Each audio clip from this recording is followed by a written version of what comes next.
Shalom, querido seguidor do nosso canal Na Pegada de Yeshua. Vamos chamar este vídeo de Páscoa Falsa e Páscoa Verdadeira.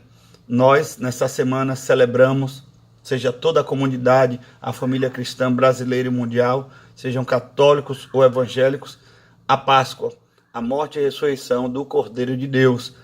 É a Páscoa falsa, nós sabemos que ela tem toda uma influência romana, vem do velho mundo, da Europa, são manobras de comércio para vender mais. Depois da invenção, da criação do açúcar, a coisa ficou mais forte com a ênfase do chocolate, não é? A Páscoa do coelho e dos ovos, o que é que tem a ver? A gente sempre se pergunta. Porque ovo e coelho na Europa antiga, sempre foi uma representatividade de fertilidade e de prosperidade. São dois símbolos muito comuns na Europa antiga. Nós estranharíamos se fosse algum tipo de ícone como um leão, como um elefante, que nunca houve esse tipo de animal, pelo menos mais recentemente, nos últimos, vamos dizer aí, 1000 anos, nunca ocorreu esse tipo de animal na Europa. Mas coelhinho e ovos era algo bem comum. Então eles tomaram um símbolo de fertilidade para trazer uma parte comercial na Páscoa. Posteriormente veio o chocolate, então as coisas ficaram mais fluidas para vender e a Páscoa ficou mais desconfigurada, mais falsa, porque ficou só uma Páscoa comercial, a Páscoa do dinheiro, bem como a problemática que nós temos no Natal, o Natal comercial, o Natal do Papai Noel, que nada tem a ver com o nascimento de Cristo. Mas essa é uma outra história. A Páscoa verdadeira, a verdadeira Páscoa, essa expressão aparece em Êxodo, no capítulo 12 de Êxodo. A Páscoa é a ideia do próprio Deus.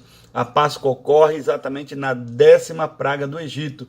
Deus fez Moisés, libertador de Israel, operar 10 prodígios nas pragas do Egito. Todas as 10 pragas estão envolvendo um propósito só de Deus, de menosprezar e envergonhar os deuses do Egito. Por isso que a primeira praga fere o rio Nilo e faz o rio Nilo feder com sangue e animais mortos ali dentro, porque os egípcios consideravam o rio Nilo como um deus. A 10ª praga também é a mesma ênfase, é a praga sobre os primogênitos do Egito, porque o filho de Faraó era tido como Deus, o filho primogênito. Então Deus ensina para Moisés e para os judeus: vocês devem, cada família, proporcional à quantidade de pessoas na família, matar um cordeiro, com o sangue do cordeiro marcar as vergas e o umbral das portas com sangue, e comem o cordeiro assado, junto com ervas amargas para lembrar do tempo da escravidão, e junto com pães asmos, porque não podia botar fermento, que ia demorar de assar o pão. Deus disse que a Páscoa deve ser comida com pressa, chinelo nos pés, cajado na mão, prontos para saírem do Egito. Uma Páscoa que é comida com fé. Então, os judeus cumprem aquele comando de Deus. O anjo da destruição passa por cima. Daí vem a palavra Páscoa, de peça, passar por cima. Então, o anjo da destruição passa por cima daquelas casas judias, todas que têm o sangue no umbral das portas, chega nas casas dos egípcios e a morte se estabelece em todas as casas que têm primogênitos, até os animais. A Bíblia diz que não havia uma casa dos egípcios que não tivesse choro e pranto.